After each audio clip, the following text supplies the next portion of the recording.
Hey, welcome back to Moflakes. I hope you guys are ready for some more creative paper cutting. My videos so far have always been my hands, but now I gotta pretend like I'm talking to you.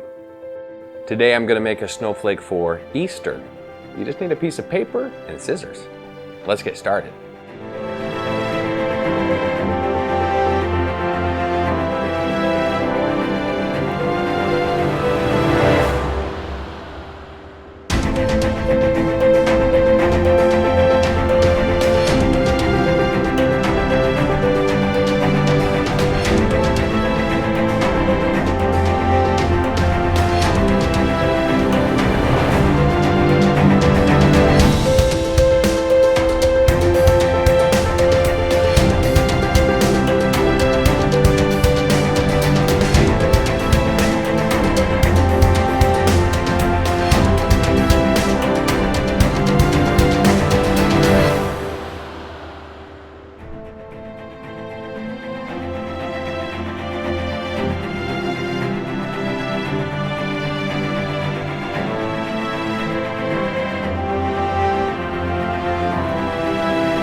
All right, what did you think of this snowflake?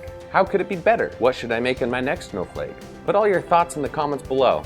Be sure to subscribe so you don't miss my next snowflake. It could be your idea. Bye.